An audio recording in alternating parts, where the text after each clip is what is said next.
주식시장 대폭락이다. 시장은 비상사태. 미국 주식시장에 대한 이야기입니다.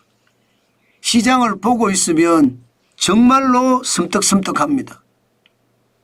오늘 기술주 중심의 나스닥 종합주가지수 4.31% 폭락했습니다.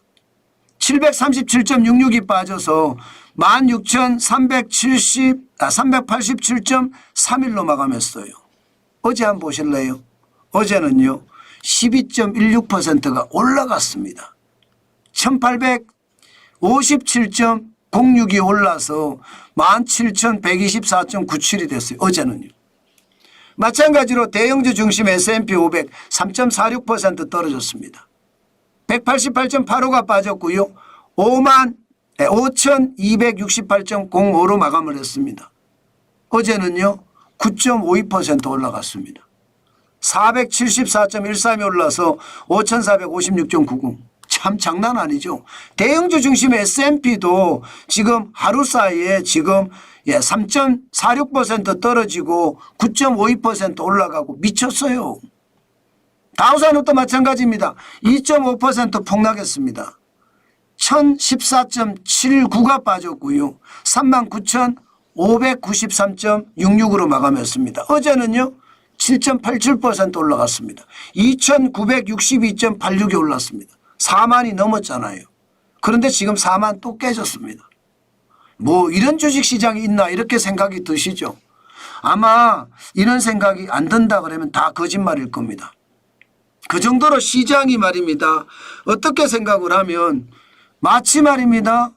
가상자산, 가상화폐 시장 같아요. 주가가 널뛰기를 하기를 폭이 어마합니다. 이 정도면 여러분 역대급이에요. 역대급. 사실 S&P를 보면 역대 세 번째 많이 올랐고요. 지금 떨어지는 것도 역대급으로 계속 떨어지고 있어요. 이것을 보면 진짜 미치겠다. 그 말씀 안 할 사람들 없을 겁니다. 그럼 왜 이렇게 또 떨어졌느냐. 이번에 떨어진 것은요. 기본적으로는 오를 거라고 예상을 했거든요. 왜? 소비자 물가가 2025년 3월에 2.4%까지 떨어졌어요.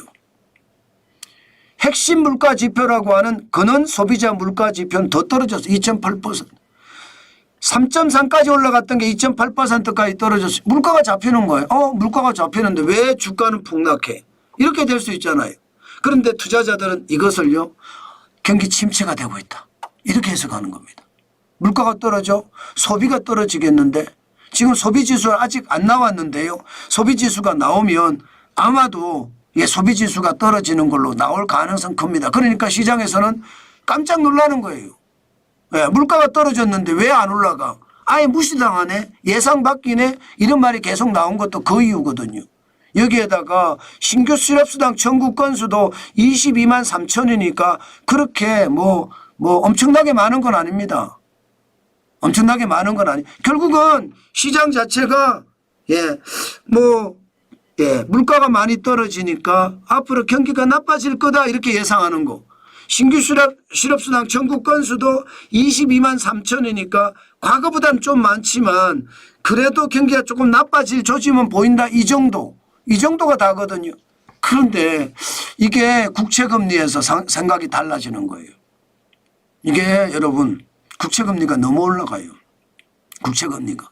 2년물 국채금리가 3.318%, 10년물 국채금리가 4.361%. 누군가 국채를 계속 내다 판다 이런 느낌이 있는 거예요. 내다 판다.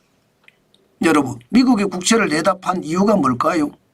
기본적으로는 미국 경제가 나빠질 거라 예상하면 국채를 내다 파는 겁니다. 내다 팔으면 공급이 많으니까 사는 사람 입장에서는 아니 이자 많이 줘 그럼 내가 사줄게 이렇게 되는 겁니다. 그럼 누가 팔까요? 이게 이제 굉장히 중요한 요소입니다. 제가 봐서는 미국 경제가 나빠질 거기 때문에 국채를 판다 물론 있을 수 있을 겁니다. 그렇지만 그거보다는 중국이 정치적 목적으로 채권을 계속 쏟아내는 것 저는 당연히 있을 수 있다고 생각합니다. 이렇게 되니까 시장은 와 뜨거워 되는 거예요. 와 뜨거. 시장은 진짜로 엄청나게 뜨겁게 되는 거고 결국은 트럼프 대통령이 항복을 해라 뭐 이렇게 선전포고를 한 것이나 저는 다름없다고 봅니다. 결국 시장의 롤러코스터 장세는요. 상호관세를 둘러싸고 정치적 해석 다시 말해서 자존심 게임을 하기 때문에 주가가 굉장히 많이 떨어진다 이렇게 해석하는 게 맞습니다. 결국 시카고 옵션 거래소의 변동성 지수를 보면 2025년 4월 9일에 33.62까지 떨어졌다가 4월 10일에는요 43.34까지 다시 올라가는 걸 보니까 결국은요 G2의 전쟁이 시장을 망가뜨리고 있는 겁니다. 시장은. G2의 전쟁이 결국은 경제가 양쪽이 다 침체될 수 있다. 그러면 기업의 실적은 더 떨어질 거고요. 당연히 주가는 더 나빠질 거다. 이게 전체 시장에 대한 해석이 아닐까 저는 그렇게 분석했습니다. 개별 종목으로 가더라도 다르지 않습니다. 필라델피아 반도체 지수 여러분 한번 보십시오. 다시 4천이 깨졌습니다. 3,893.30으로 마감했어요. 7.97% 떨어졌습니다. 굉장히 많이 떨어졌죠. 엔비디아 마찬가지입니다. 엔비디아도 지금 많이 떨어졌습니다. 5.91% 떨어져서 107.57로 마감했어요. 굉장히 많이 떨어졌습니다. 매그니피센트 7이 대부분 다 떨어졌습니다. 메타도 6.74% 떨어져서 542.29로 마감을 했고요. 아마존도 마찬가지입니다. 아마존도 떨어졌습니다. 5.17% 떨어져서 181.22로 마감했고요. 계속 떨어지고 있는 거죠. 여기에 알파벳도 당연합니다. 알파벳 주가도 3.53% 떨어져서 155.37을 기록하고 있고요. 마이크로소프트도 마찬가지입니다. 마이크로소프트 2.34% 떨어져서 381.35 기록하고 있거든요. 그럼 애플은 어떻게 됐을까요?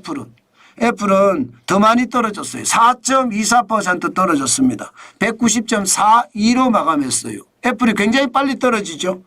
테슬라. 당연히 테슬라 저는 많이 떨어졌을 거라고 생각합니다. 어저께 20% 가까이 올라갔잖아요. 오늘은 7.27% 떨어졌습니다. 252.40달러에 마감했습니다. 여러분 시장을 보니까 진짜로 롤러코스터 장세 맞죠? 시장의 불안감, 공포감, 시장 전체에 깔려 있는 건 맞죠? 이렇게 되면 여러분 시장은 이거 올라가기 쉽지 않습니다. 당분간 말입니다. 제가 여러분에게 말씀드렸던 것처럼 결국 트럼프 대통령의 찔러놓고 보자. 상호관세 말입니다. 일단 지르고 보자. 이 생각이 경제는 오히려 심리를 파괴하고 심리가 파괴되면 경제에 치명상을 입힌다. 이 말이 현실이 된 거고요. 특히 말입니다. 지르고 보자 중에 중국과 미국의 전쟁 자체가 자존심 게임으로 치닫거든요. 저는 이 자존심 게임이 결국 중국 경제도 망치고 미국 경제도 망치고 이러다가 시진핑 입장에서는 돌파구가 있어야 되는데 그 돌파구가 대만의 침공으로 나타나는 것 아닌가 그런 생각도 하게 됩니다. 제가 너무 많이 갔나요? 아닐 겁니다. 그만큼 말입니다. 미국과 중국의 충돌은 이 경제 충돌인데 굉장한 충돌입니다. 자칫 잘못하면 시장에 급변을 불러올 수도 있을 겁니다. 그래서 여러분 시장 진짜 예리하게 보셔야 돼요. 지금 제가 계속 말씀을 드리지만 경제는요 지금 어떤 식으로 어떻게 터질지 아무도 모릅니다. 그렇기 때문에 시장 진짜 조심하시면서 시장을 계속 따라서 봐야 된다는 것 다시 한번 여러분에게 설명드리겠습니다.